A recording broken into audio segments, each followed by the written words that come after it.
March 3rd, 1989. The call came at 3:47 a.m., jarring Madonna awake in her Manhattan apartment. Her publicist's voice was tight with panic. "You need to see the morning papers, all of them, and turn on the news. Now." What Madonna discovered that morning would change everything.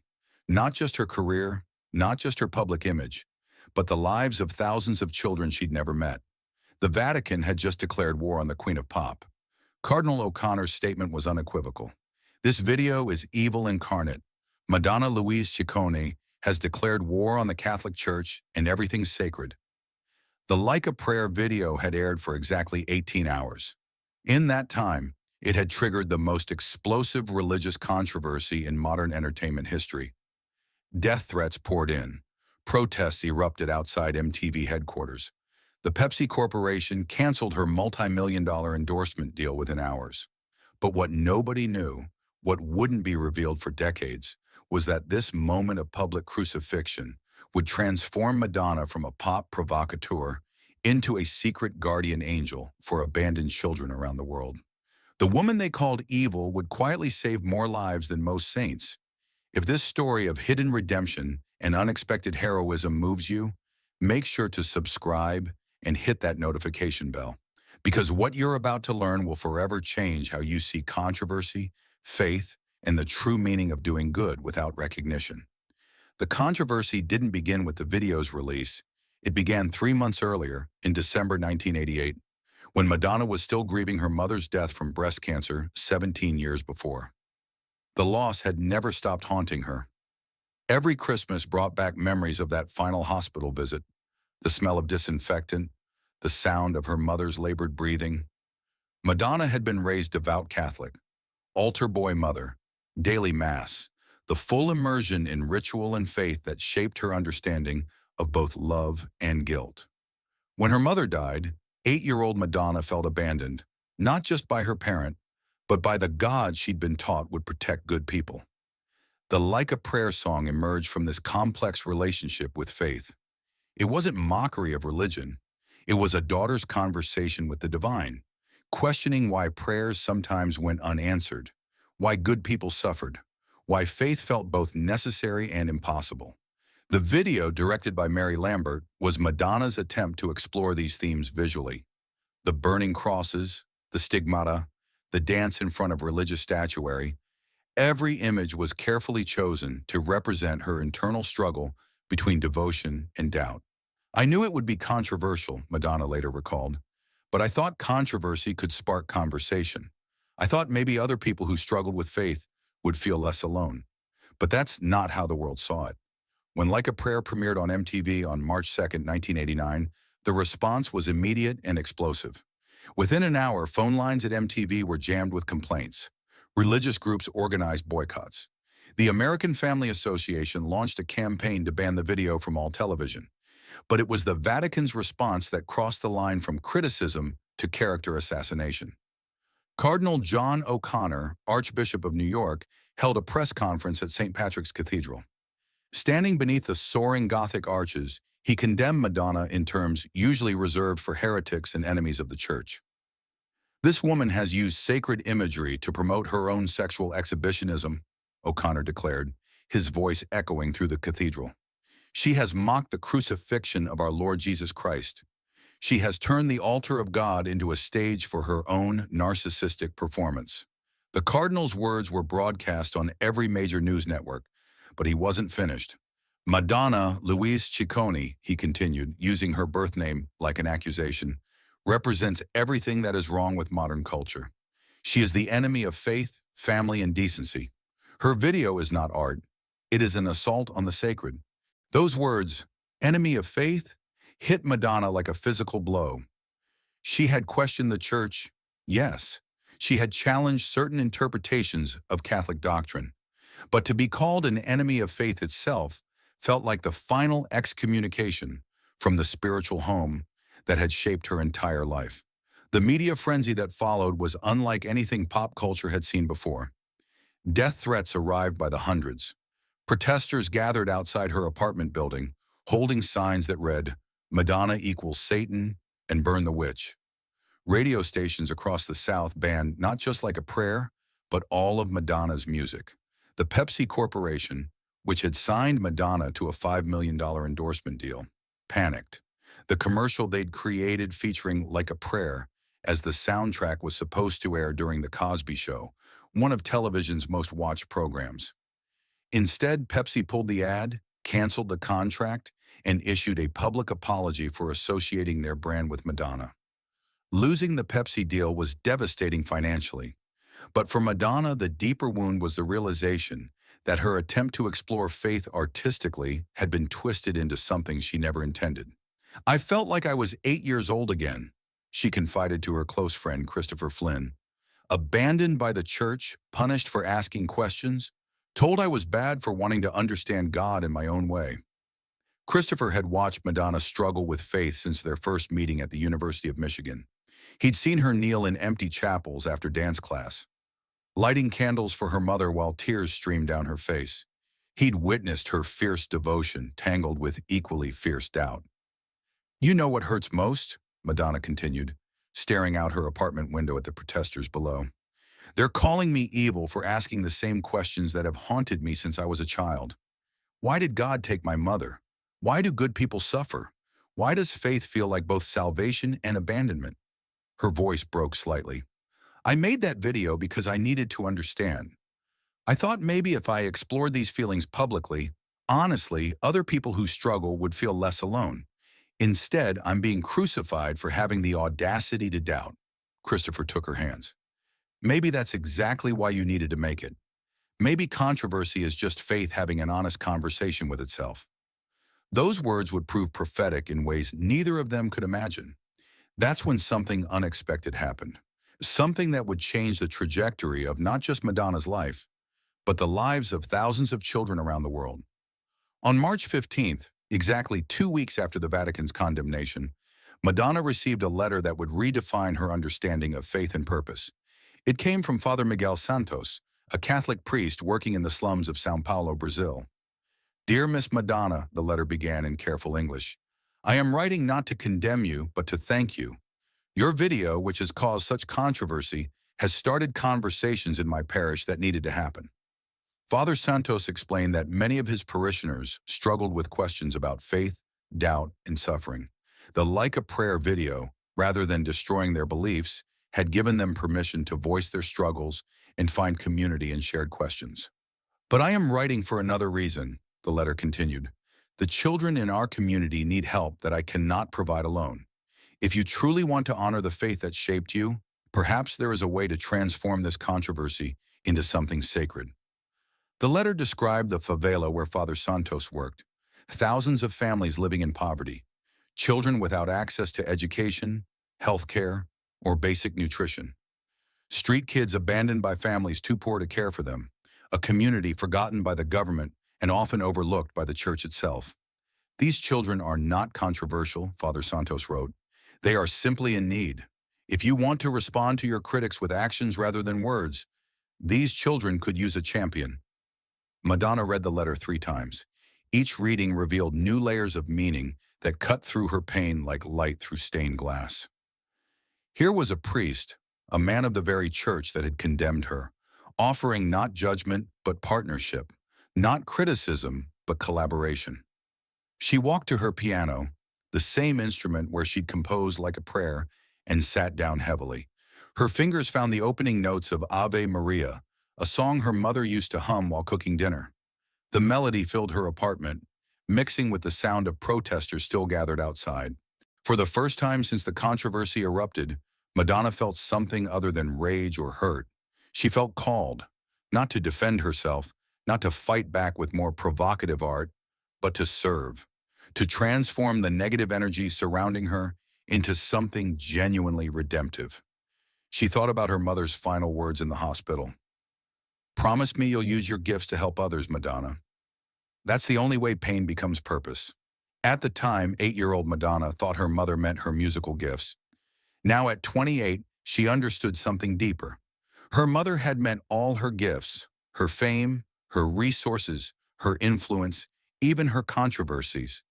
Everything could become a tool for service if she chose to see it that way.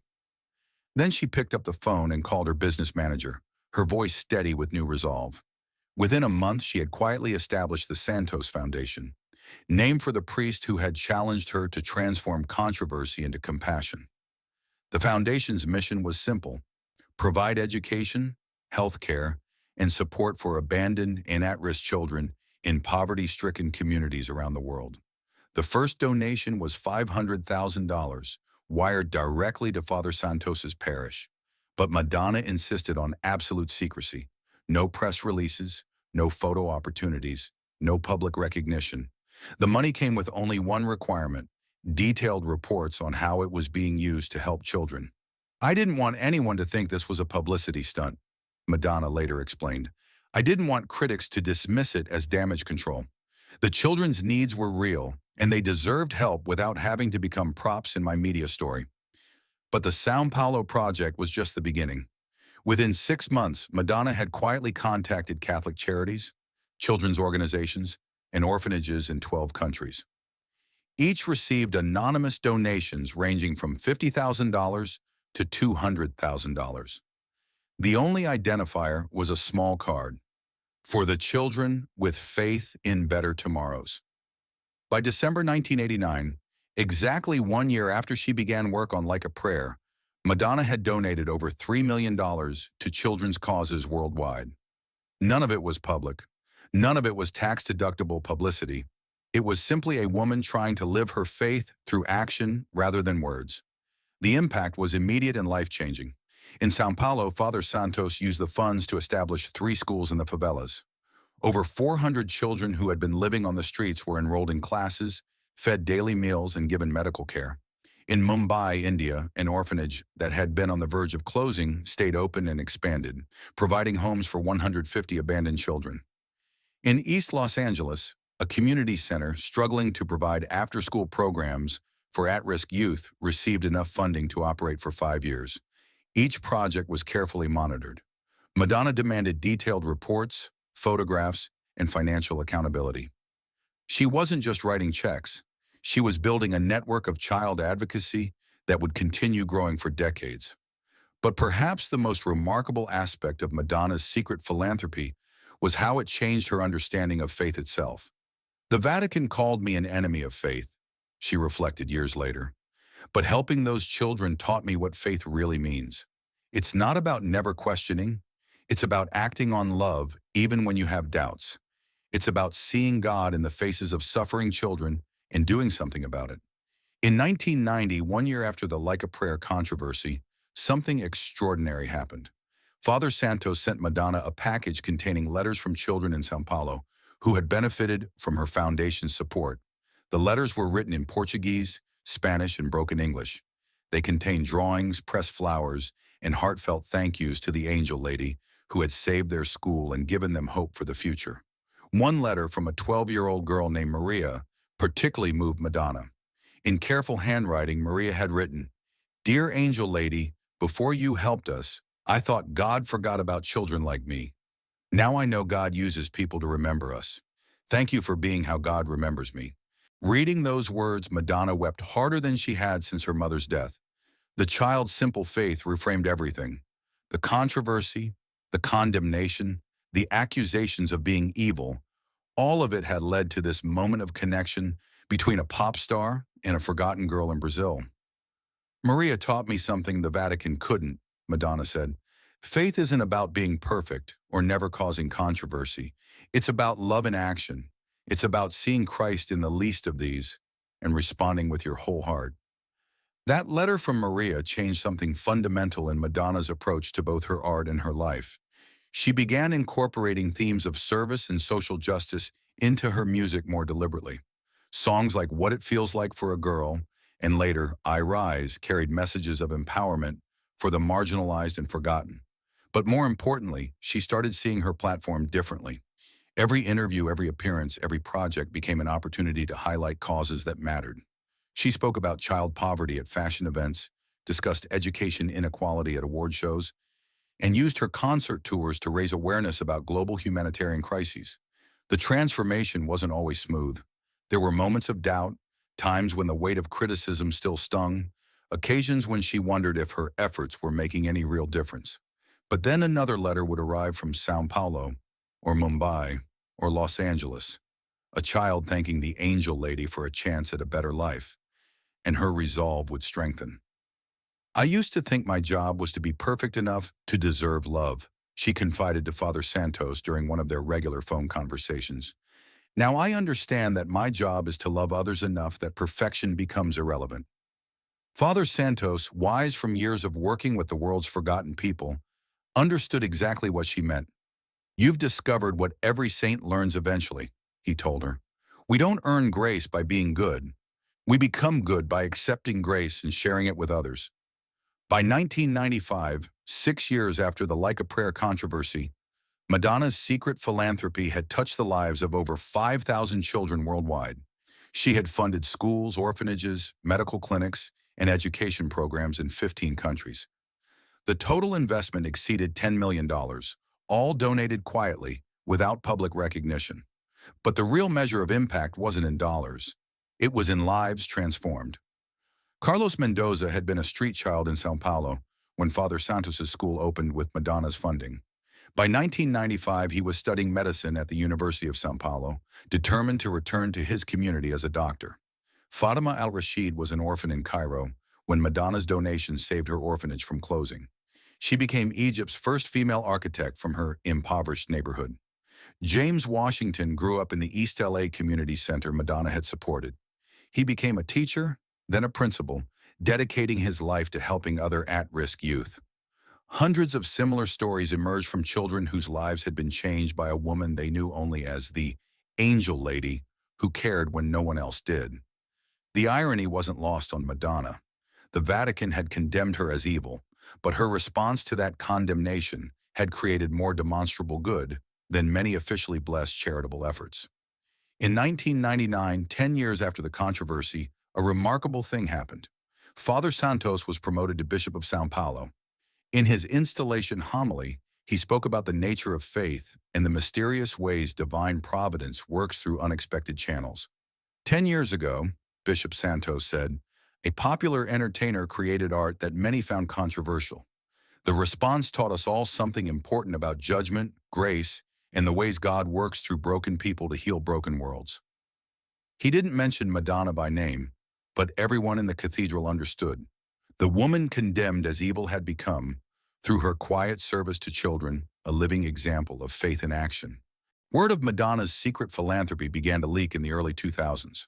Former employees at various charities, now retired or moved on to other organizations, began sharing stories of the mysterious donations that had saved their programs. A reporter for Rolling Stone, investigating Madonna's business dealings, stumbled across tax records showing millions in charitable donations that had never been publicly reported. The paper trail led to dozens of children's organizations worldwide. When confronted with the evidence in 2003, Madonna initially refused to comment. She had kept her charitable work secret for over a decade and saw no reason to change that policy. The children didn't need a celebrity savior, she explained to the Rolling Stone reporter. They needed resources and advocates. I tried to provide that without turning their suffering into my publicity. But pressure mounted for Madonna to acknowledge her philanthropy publicly. Children's advocates argued that her example could inspire others to give. Former recipients of her foundation support wanted to thank her publicly. Finally, in 2004, Madonna agreed to her first interview about the Santos Foundation. She spoke with Oprah Winfrey in a conversation that would be watched by over 30 million people. When the Vatican called me evil, Madonna told Oprah, I could have gotten angry. I could have gotten defensive. Instead, I tried to figure out what good could come from all that negative energy. The interview revealed the scope of Madonna's quiet philanthropy for the first time. Over 15 years, she had donated more than $25 million to children's causes worldwide. More than 10,000 children had directly benefited from her foundation's work. But Madonna insisted the interview focus on the children, not on her charitable giving. This isn't about me being a good person, she said. This is about children who deserved better than they got from the world. They didn't care about my controversies or my reputation. They just needed help. The response to the Oprah interview was overwhelming. Within a week, the Santos Foundation received over $2 million in additional donations from viewers inspired by Madonna's example.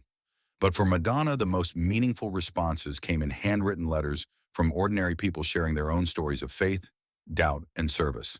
A teacher from Iowa wrote, "I was angry at God for 20 years after my daughter died. Your story helped me understand that questioning God and serving God can be the same thing." A teenager from Phoenix sent a poem. "You showed me that being Catholic doesn't mean being perfect. It means being willing to love even when you're hurt."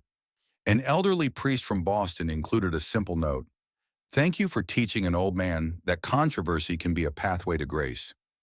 Each letter represented someone who had moved from judgment to understanding, from condemnation to compassion. The ripple effect of Madonna's choice to respond to hatred with love was spreading far beyond the children she'd directly helped. But perhaps the most profound change was in Madonna herself. The woman who had spent years building protective walls around her heart, who had learned to expect criticism and betrayal, gradually began to open those walls. She started attending small, progressive Catholic churches when she traveled, finding communities that welcomed questions alongside faith. She began studying theology, not to defend herself, but to deepen her understanding of the spiritual traditions that shaped her. She read mystics and liberation theologians who had also been criticized by religious authorities for challenging comfortable assumptions about faith and practice. "The controversy didn't destroy my faith," she reflected in a private journal entry. "It purified it. It burned away everything that wasn't essential and left only what mattered." Love in action. Religious leaders who had once condemned Madonna began speaking about her work in different terms. Several Catholic bishops publicly acknowledged that her charitable efforts embodied the gospel command to serve the least of these. Most remarkably, in 2005, Cardinal Roger Mahony of Los Angeles invited Madonna to speak at a conference on faith-based social action. Standing in the same church that had once called her evil, Madonna addressed an audience of priests, nuns, and lay ministers about the connection between art, controversy, and service. 16 years ago, she said, Cardinal O'Connor called me an enemy of faith. I understand why he said that. My art challenged comfortable assumptions about religion and spirituality. But that controversy led me to discover what faith really means. Love in action. She continued, the children I've been privileged to help taught me more about God than any theology class ever could. They showed me that faith isn't about being right or avoiding questions. It's about seeing Christ in suffering faces and responding with everything you have. The audience gave her a standing ovation. Cardinal Mahony later said it was one of the most powerful testimonies about faith in action he had ever heard. After the formal presentation, Cardinal Mahony approached Madonna privately. The man who represented the same institutional church that had once condemned her extended his hand in friendship. Miss Ciccone, he said, using her birth name with respect rather than accusation, what you've accomplished through your foundation embodies the gospel more authentically than many official church programs. You've lived what we often only preach. Madonna felt tears threatening. To receive affirmation from a prince of the church after years of condemnation was overwhelming. But the cardinal wasn't finished. I want to apologize, he continued, for the way some in church leadership responded to your artistic expression 16 years ago. We confused protecting doctrine with protecting people, and in doing so, we nearly missed recognizing the work of grace happening through your service to children. The conversation continued for nearly an hour. They discussed theology, social justice, and the proper relationship between art and faith. Cardinal Mahony revealed that he had been quietly following Madonna's charitable work for years, impressed by its scope and sincerity. Would you consider serving on our diocesan committee for social action? He asked as their conversation concluded. We need voices like yours to help us understand how to reach people we've perhaps overlooked. Madonna agreed, marking the beginning of a formal relationship with the Catholic Church that would have been unimaginable during the Like a Prayer controversy. Today, the Santos Foundation continues its work under Madonna's guidance. It has provided education for over 25,000 children, funded healthcare for thousands more, and created sustainable programs in communities around the world. The children who benefited from Madonna's foundation have grown into doctors, teachers, engineers, and artists.